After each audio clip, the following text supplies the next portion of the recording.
یه خاطره خیلی قشنگ دیشب برای خودم ساختم. 2 روز دیگه اگه پیرم بشم رو تخت بیمارستان خاطرات خودم رو مرور بکنم، میبینم که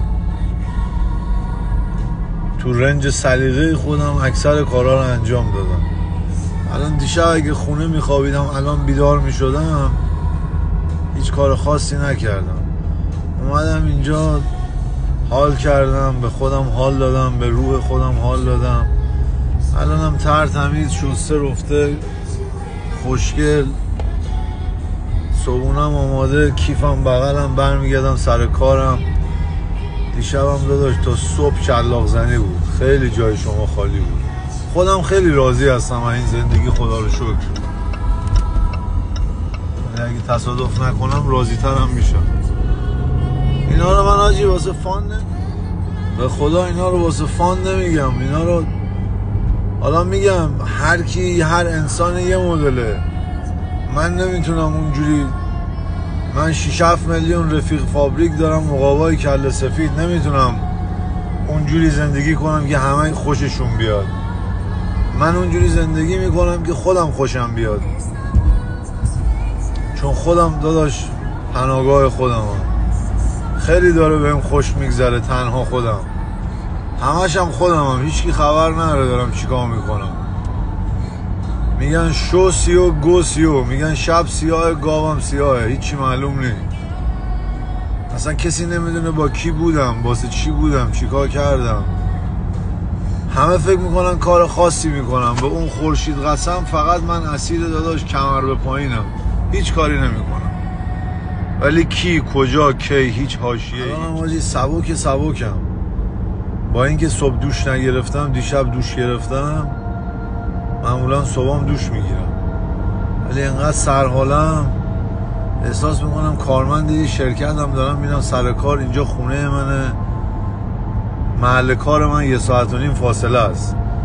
بس فکر کن حالا هر روز باید این راه رو میرفتم. بعد تو دلم گفتم خدا رو شکر من چقدر خوشبختم، من از خونه تا سر کارم 10 دقیقه است. من اومدم اینجا اشغال بکنم، خدا رو شکر. همین حالت خودم رو کسگیر میارم. ببین، چون واقعیت انسان،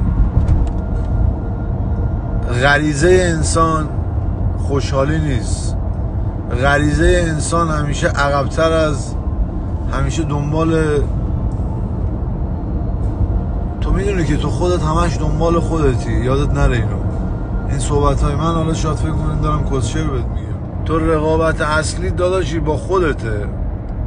تو خودت اعصاب خودتو بیشتر از همه آدمای دیگه خورد میکنی. بس فکر نکن مردم اعصابتو میرینن توش. نه، تو خودت با خودت مسابقه داری واسه بهتر شدن. برای همین هر روز درگیری. بعد این دنیا رو یه جوری دیزاین کردن که تو فقط باید عقب‌تر از خودت باشی. گرفتی چوری شد؟ حالا من چیکار کردم؟ من کلا این دنیا رو کیر کردم. من میگم خارکوسه، من جلو میرم، تو پشت سر من میای. این کاری که الان دارم میکنم، نه اینکه هر روز بری کیر بکنی، منظورم این نیست. حالا هر کی در زمینه خودش. حالا این زمینه من اینه، یه انسان مجرد و آزاده هستم با موزیکای غمگین. واه، اتوبان‌های آمریکا با این آهنگ آفتاب.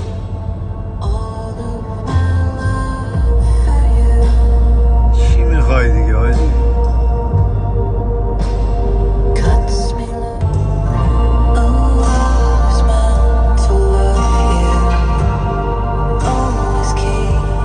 ای آفتاب بتاز، بزن بر من، بزن به من. انرژی من به هزاران تا آدم دیگه میده. بزن رو صورت من.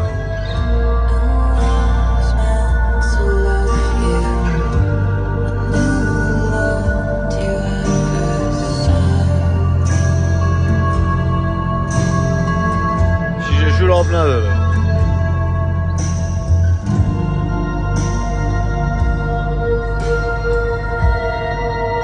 خیلی با تنهایی خودم حال میکنم حاجی. بزرگترین سرمایه من تنهاییمه. خدا رو 100,000 بار شکر. تیپ گچی براتون زدم بچه ها. گچی این تیپ پا رو ببین، خایه بیشتر از پا معلوم بود. من یه چیزی میخوام به شما بچه ها یه چیزی میخوام به شما ثابت کنم. ما 1 سال تقریبا 11 ماهه که رفیق فابریکیم با هم، 5-6 میلیون آدم. آقا من مسواک میزنم، خب زبونم هم یه چیز دارم، با از اینا میکشم میشورم، لای دندونام و صبح و شب 4 مرتبه خلال نخ میکشم، کل دندونام سر تا تا همه رو نخ میکشم. آره خیلی دهنم تمیزه، حلقمو میشورم. آره یعنی سر صبح هم میتونم لب بگیرم. یک جای منو دیدین؟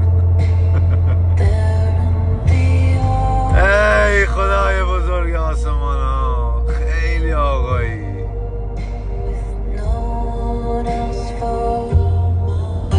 میگم الان 10-11 ماهه که 5-6 میلیون رفیقیم با هم دیگه هستیم. منم دارم برای خودم یه گوشه اشغال میکنم. اشغال من داداش پارتی و تیبل و نمیدونم پشت دیجی برم. من نمیدونم پشت دیجی چه خبره، همه پول میدن برن جلوی دیجی حال کنن. یه سری عشق اینا ما پشت دیجی، در کون دیجی میخوای چیکار بکنی؟ چی نمیبینی؟ نکنه خودت فاز میگیری مردم به خاطر تو اومدن اون بالایی؟ نه، اشغال آیسی میخوای بدونی چیه؟ من 10-11 ماه با این همه دختر و بالا و پایین حاشیه درست نمیکنم. میدونی چرا؟ چون تنها من با حاجی که رفیق فابریک منم کسبازی نمیکنم. حاجی که الان اهل کسبازی نیست، فهمیده چی رو شد؟ تنها که باشی حاشیه صفر، حاشیه هم که صفر باشه مغزت بازی، میتونی اینجوری صحبت کنی. آقایون، مخصوصا آقایون، خواهرای من، از رابطه هاتون به هیچ کس نگید. رفیقی وجود نداره داداش.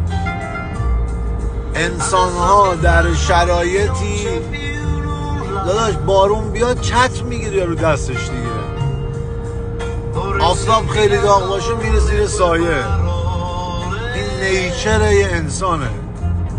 تو فشار باشه حرف میزنه، ولی من حالا تریکی که میزنم میدونی چیه؟ هیچ چی رو به هیچ کی نمیگم، فقط خودم. چیزای منو ببخشید و برای چی باید کسی دیگه بدونه؟ تو هم همین داداش، اینو ببند صبح وقتی بیدار شی کیره خر نداشته باشی آی فلانی به فلانی اونو گفت.